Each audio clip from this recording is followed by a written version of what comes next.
Mateo capítulo 22, versículo del 15 en adelante. Mateo capítulo 22, versículos del 15 en adelante. Al César lo que es del César y a Dios lo que es de Dios. Vamos a analizar un poquito este pasaje y qué es lo que el Señor quería decir a través de él. ¿No tiene, iglesia? La palabra se lee en el nombre del Padre, del Hijo y de su Espíritu Santo, y su palabra nos dice: entonces se fueron los fariseos y consultaron cómo sorprenderle en alguna palabra. Versículo 16. Y le enviaron los discípulos de ellos con los herodianos, diciendo: Maestro, sabemos que eres amante de la verdad y que enseñas con verdad el camino de Dios, y que no te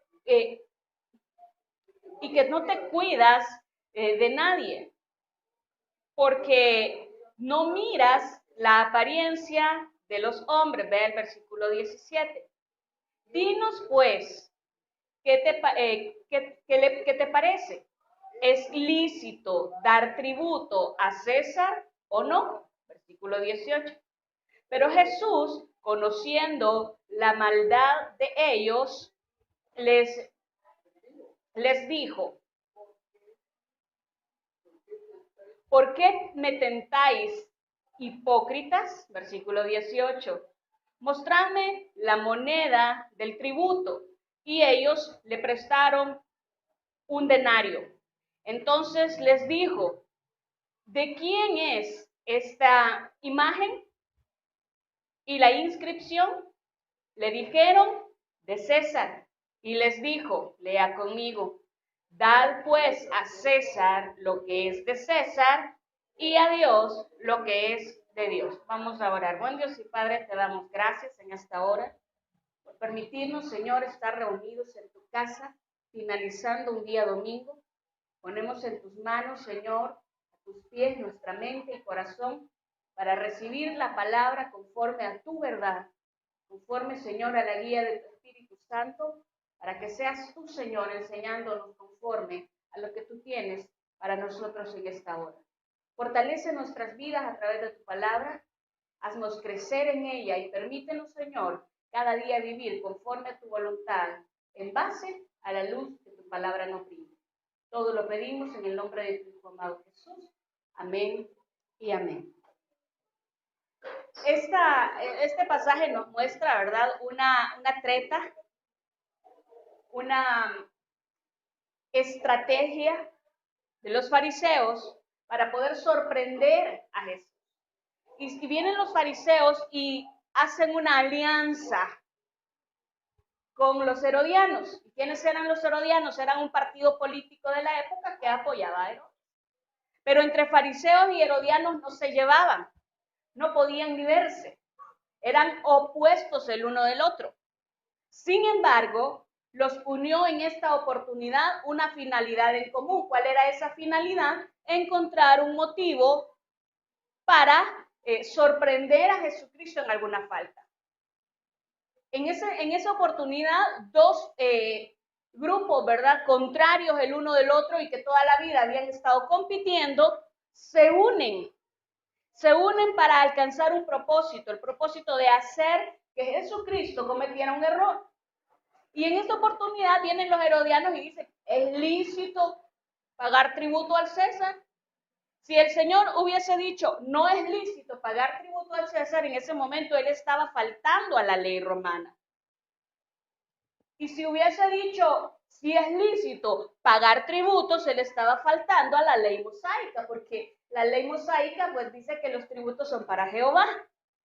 Entonces, según ellos, habían logrado, ¿verdad?, con esa pregunta que le estaban haciendo al Señor, ponerlo en jaque. Ellos creyeron que Jesucristo no iba a tener más salida, ¿verdad?, que o ponerse del lado de Herodes o ponerse del lado de los judíos. Pero me llama la atención un detalle, y es que le he dicho, tanto los herodianos como los fariseos no se llevaban entre sí, y en esta oportunidad lo hicieron con un fin común. ¿Cuál era el fin común? Hacer que el Mesías, hacer que Cristo se equivocara. ¿Por qué? Porque les convenía a ambos grupos.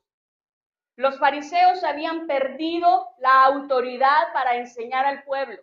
Los fariseos habían perdido credibilidad religiosa. La gente ya no les confiaba, ¿verdad? Su vida espiritual. La gente ya no estaba satisfecha con las normas que ellos habían establecido. Por otra parte, los herodianos también habían perdido poder, habían perdido fuerza. La gente de igual manera estaba insatisfecha con el gobierno, con las normas y todo lo que estaba implementando Herodes. Entonces estamos ante dos grupos que veían a Cristo como una amenaza, porque Cristo enseñaba con autoridad, porque Él hacía señales, porque Él tenía multitudes que le seguían, multitudes que en otro tiempo habían seguido o a los fariseos o a los herodianos. Y era para ellos, para estos dos grupos, tanto fariseos como para herodianos, de beneficio que el Señor desapareciera. Y es así como se unen para buscar, ¿verdad?, el motivo de hacerle caer. Muy parecido a la realidad que podamos estar viviendo en nuestro país. Hemos visto, ¿verdad?, grupos de oposición entre sí que de pronto se unen para echarle zancadilla al otro. Cualquier parecido es pura coincidencia. Pero es así como se mueve el ambiente político. Es así como se mueven las masas.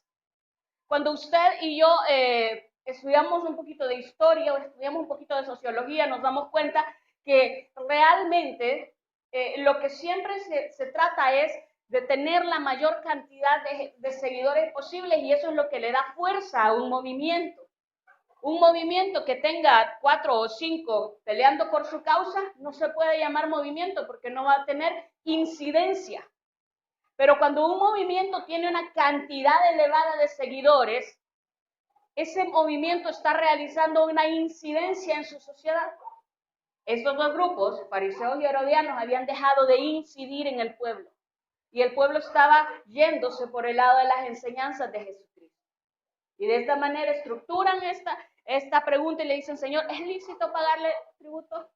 Pero el Señor, que conoce todos los corazones, les dice, ¿por qué me preguntan eso? Y los llama hipócritas. Porque vienen y le dicen, maestro, sabemos que enseñas la verdad, que amas la verdad y que enseñas con la verdad. Entonces, dinos, es lícito. Llegaron como en calidad de quienes querían aprender del Señor, pero realmente no querían aprender, querían buscar un motivo para acusarle. Y el Señor, conociendo la postura de ellos, les dice, toma el denario y dice, ¿de quién es la imagen y la inscripción? Y ellos dicen, de César. Entonces, da al César lo que es de César y a Dios lo que es de Dios. En ningún momento el Señor estaba poniendo al César y a Dios como quienes merecían tributo por igual, sino que lo que el Señor estaba haciendo era una marcada diferencia. Cuando Él muestra la moneda, el denario, era la moneda que comercialmente se utilizaba en la época. Pero esa moneda, ¿verdad?, había recibido o habían instrucciones precisas para el tributo. Habían normas establecidas. El pueblo tenía que cumplir el tributo a César y era parte, como decíamos antes, de la ley romana. ¿Que estaban de acuerdo los judíos? No estaban de acuerdo, pero por ser un pueblo sometido bajo el Imperio Romano, automáticamente tenían que sujetarse a sus normas, sujetarse a sus leyes. Por ejemplo, leímos en la mañana que el Señor les dice allá en el Sermón del Monte, en Mateo 5, si alguno te dice que lleve su carga una milla, acompáñale 2. Y esto hacía referencia a una ley romana que establecía que si un judío encontraba a un romano llevando carga, era obligación del judío quitarle la carga al romano y llevársela hasta donde él fuese. Y viene el Señor y les dice, si alguno te lleva con él con su carga 1 milla, acompáñale 2.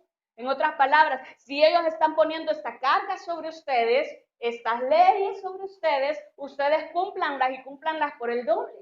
Entonces eso era para el pueblo un poco chocante o hacía contraste respecto a la idea que ellos tenían de un Mesías. Lo dijimos en la mañana. Para ellos el Mesías venía a libertar, pero creyeron que el Mesías venía a libertar por medio de fuerza, por medio de espada. Tanto así que había un movimiento, el movimiento de los celotes. Judas es conocido también como Judas el Celote. Y Judas era parte de este movimiento. ¿Quiénes eran los celotes? Eran grupos de rebeldes inconformes con las normas religiosas impuestas por los fariseos y también inconformes con el imperio romano. Y buscaban la liberación por medio de la fuerza. Buscaban la liberación por medio de la rebelión. Buscaban la libertad por medio de las armas. Pero no era el método. Y no es el método que nuestro Señor vino a establecer.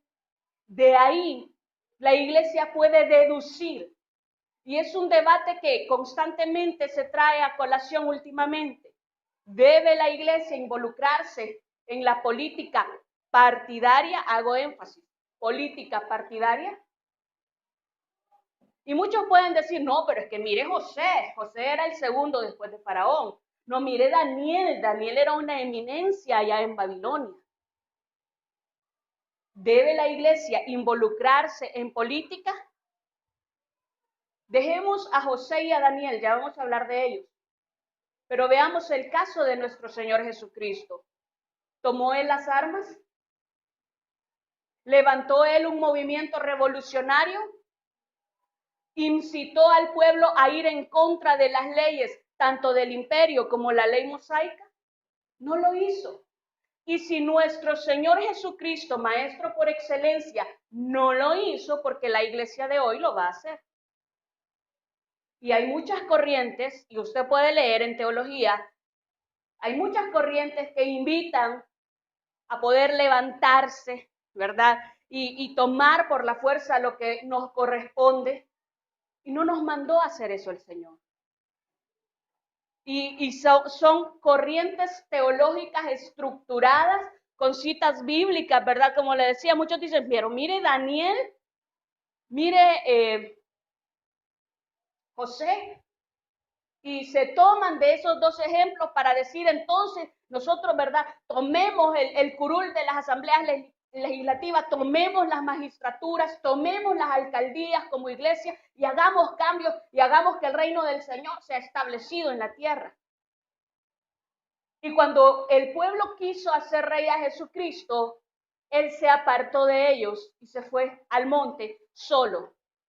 Porque él no necesita que ningún ser humano le establezca su reino. Él es el Rey de Reyes y Señor de Señores. Entonces tenemos que ser muy cuidadosos, hermanos, porque podemos llegar a caer en el fanatismo y disfrazarlo de cristianismo e involucrarnos en áreas donde el Señor no nos quiere ver involucrados. Cuando el Señor dijo, ir y hacer discípulos,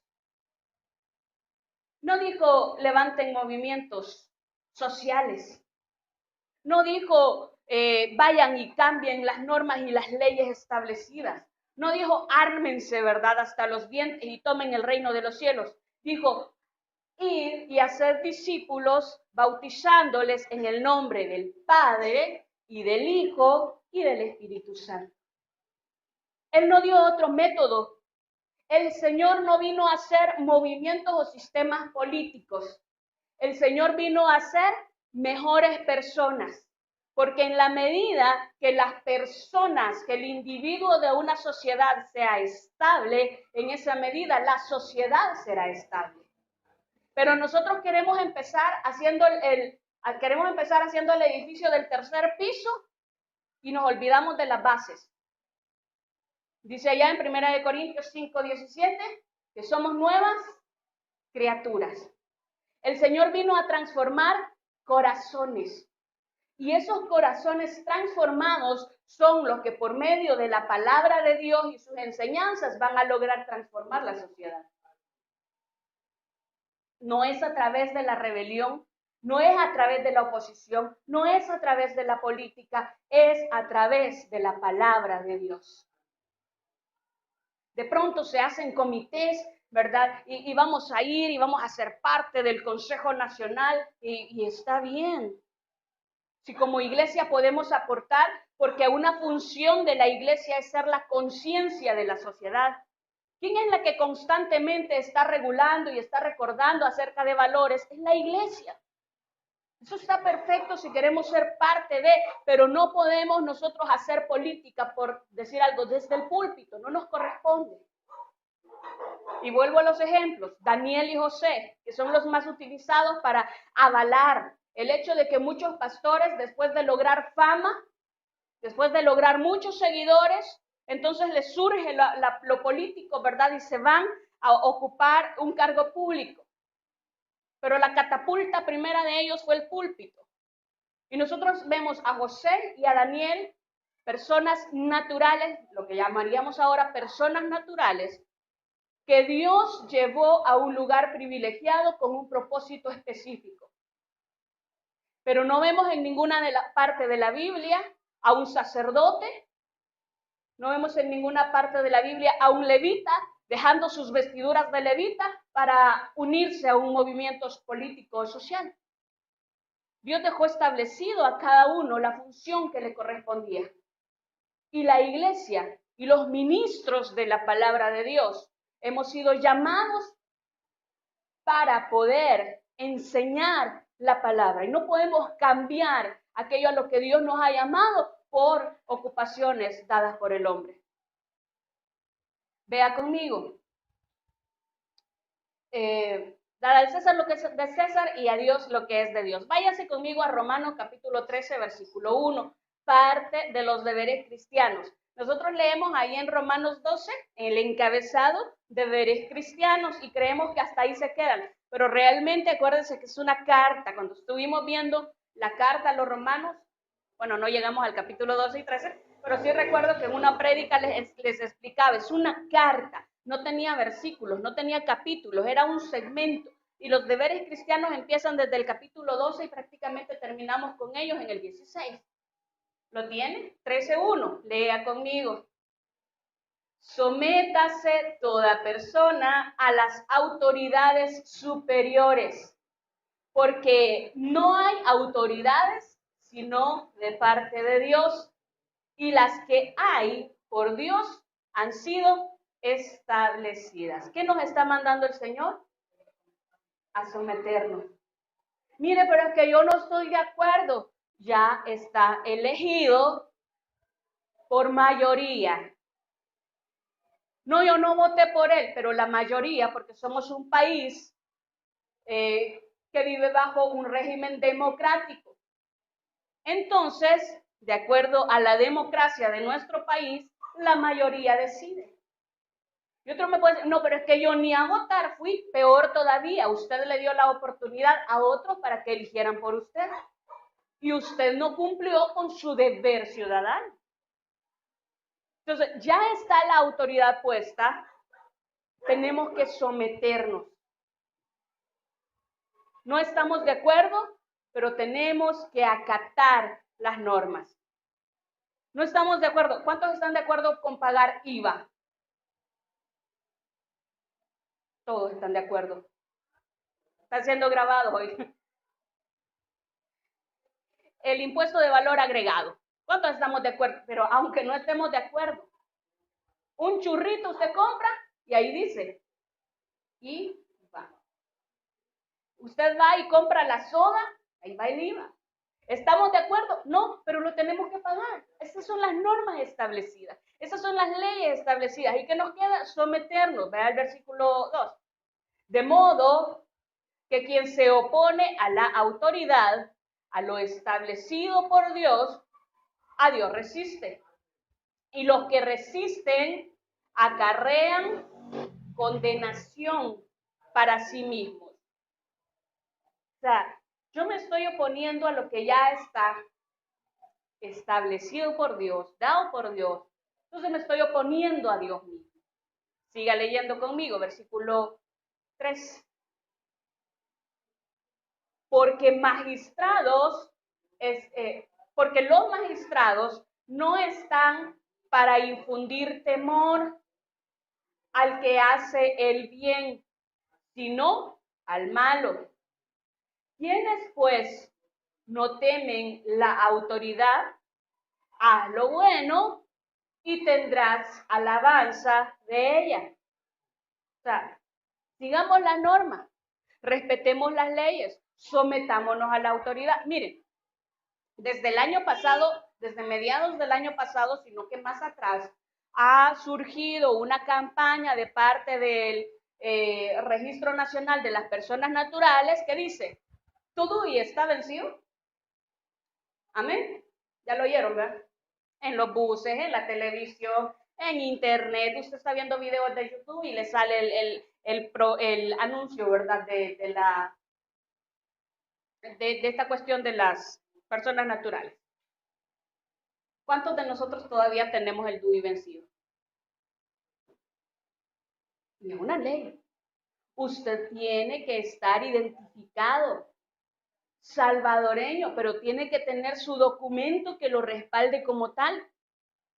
¿Y cuántos de nosotros esperamos hasta que ya no nos lo aceptaron en el banco, verdad? Tal vez una o dos veces la cajera nos hizo el favor para no hacernos regresar. Pero no es lo correcto. La ley dice que usted y yo tenemos que tener nuestro documento de identidad vigente, pero no nos sometemos. Y dice, y si haces, si te sometes, si haces lo bueno, recibirás alabanza de ella. Qué galán es andar con su DUI, usted va tranquilo, usted sabe que ya lo renovó, entonces se va y se mete a un banco sabiendo que no se lo van a rechazar. Usted va a donar sangre, presenta su DUI, sabe que está el documento en regla. Lo para la policía, ¿verdad? Y usted sabe que anda su DUI vigente. Espero que nadie vaya aquí manejando sin licencia. Porque encima que no andamos licencia, con el pobre policía nos desquitamos. ¿Y conocemos o no conocemos la ley de tránsito? La ley dice que usted tiene que andar sus documentos completos. Y entonces el policía es el malo que me puso la esquela solo porque se me olvidó la licencia. Entonces, queremos recibir alabanza de la ley, o sea, queremos estar bien con la ley, hagamos lo bueno, sometámonos.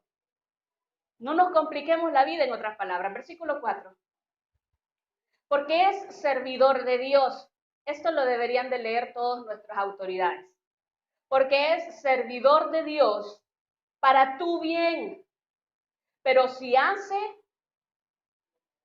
haces lo malo, teme, porque no en vano lleva la espada, pues es servidor de Dios, vengador para castigar al que hace lo malo.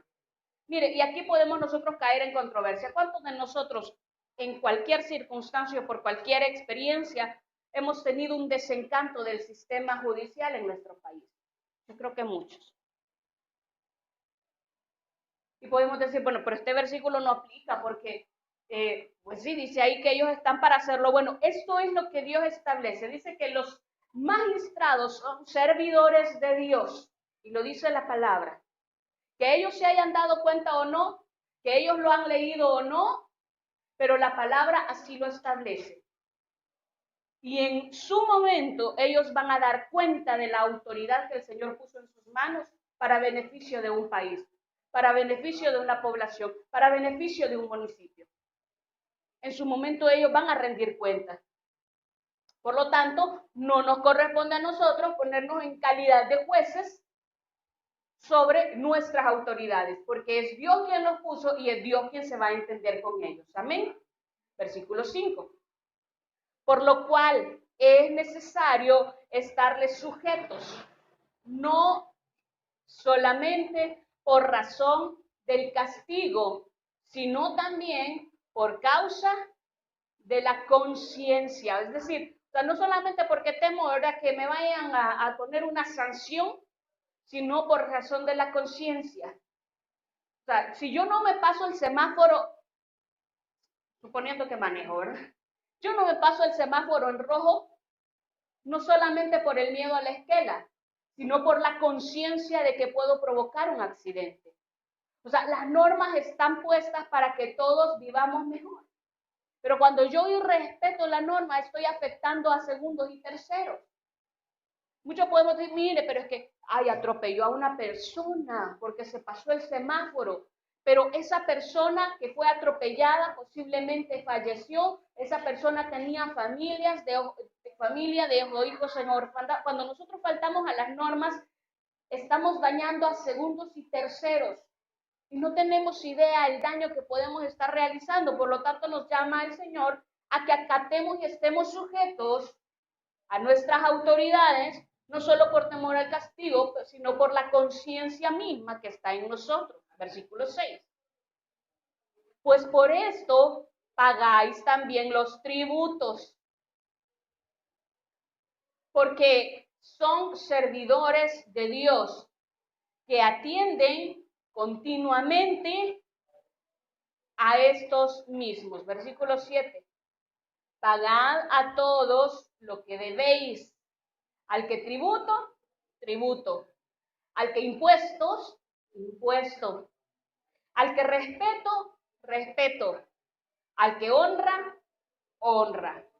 Señor manda de tributos, impuestos, respeto, honra, diversos niveles.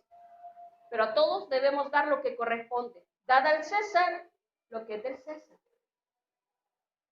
Fíjense que cuando se hace un proceso de compra-venta, algo de lo que usted tiene que estar muy pendiente, especialmente cuando es un inmueble, es de revisar el estado del inmueble con relación a los impuestos. Porque a quien a usted le va a vender le va a decir, no, si la casa está bonita, la casa está buena, miren, no tengo deudas en el banco, está al día, ya está, aquí está el finiquito del fondo, aquí está el finiquito del banco, pero cuando usted va a la alcaldía, debe como $13,000 de impuestos. Entonces el Señor dice, paga todo según lo que corresponde que paguen. Versículo 8, no debáis a nadie nada, sino el amaros unos a otros, porque el que ama al prójimo ha cumplido la ley.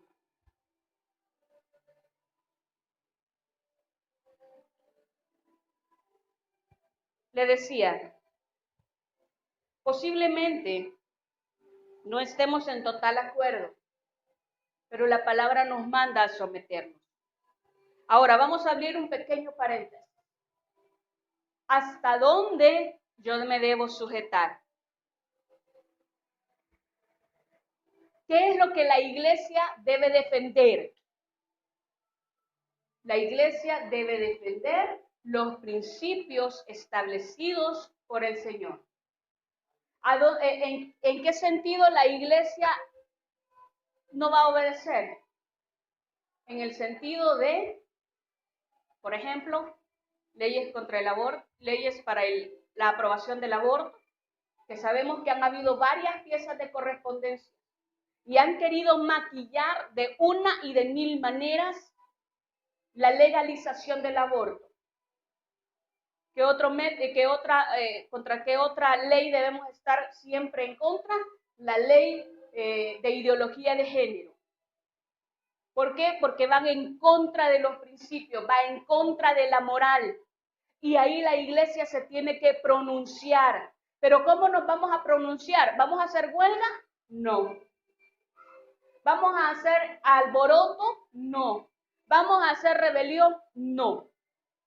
Cuando Pablo fue tomado y fue azotado, y Pablo intentó hablar y lo golpearon, y Pablo dijo, miren señores, pido la palabra, y lo volvieron a golpear. Entonces Pablo, en el momento que tuvo oportunidad, les dijo, yo quiero apelar, porque yo soy ciudadano romano.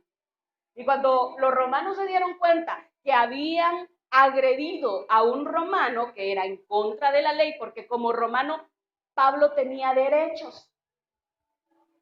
Entonces intentaron hacerlo, ¿verdad? Mire, Pablito, ahí va a disculpar que lo golpeamos todo y lo apedreamos, ay, nos va a disculpar. Mire, aquí está el callejoncito oscuro, Pablito, váyase por ahí, que nadie se dé cuenta, ¿verdad? ¿Y saben qué hizo Pablo? Les dijo, no, señores, ustedes irrespetaron mi derecho como ciudadano romano y yo voy a ir a apelar. cómo la iglesia se va a pronunciar en contra de cuando una ley vaya en contra de los principios, en base al conocimiento. Pablo conocía sus derechos como ciudadano romano y los hizo valer. ¿Qué tal si Pablo no hubiese conocido la ley romana? Queda todo golpeado y ahí hubiera quedado. Usted y yo tenemos que conocer la palabra de Dios y lo que ésta establece. Pero de igual manera tenemos que conocer las leyes que respaldan nuestros derechos. La Constitución Política de la República de El Salvador establece en el artículo 3 que la función del Estado es garantizar el derecho y la vida de todo ser humano, desde su concepción. Entonces no me pueden venir ahora a meter, ¿verdad? O a querer aprobar una ley contra el aborto porque eso es anticonstitucional. Pero ¿qué tenemos que hacer usted y yo? Informarnos. Porque solo con el conocimiento vamos a poder defender nuestros derechos. Usted se siente vulnerado en su lugar de trabajo porque siente que está siendo acosado, lea, ¿verdad? El código de trabajo. Usted está teniendo problemas en su casa y no sabe hasta dónde llega la violencia, lea el código de familia, lea la ley de protección para la mujer, el tratado en contra de la violencia para la mujer. Conozcamos. Dice por allá más adelante, mi pueblo perece por falta de conocimiento. Que no sea el error de la iglesia de hoy. Al César lo que es del César. Sometámonos a las autoridades terrenales, pero también a Dios lo que es de Dios. Defendamos los principios cristianos que Él ha dejado establecidos, no en base a la rebelión, sino en base al conocimiento de su palabra, la guía del Espíritu Santo y el conocimiento de nuestras leyes, y de esa manera vamos a poder ser una iglesia cristiana, propositiva, inteligente y progresiva. Que Dios bendiga su palabra. Vamos a orar.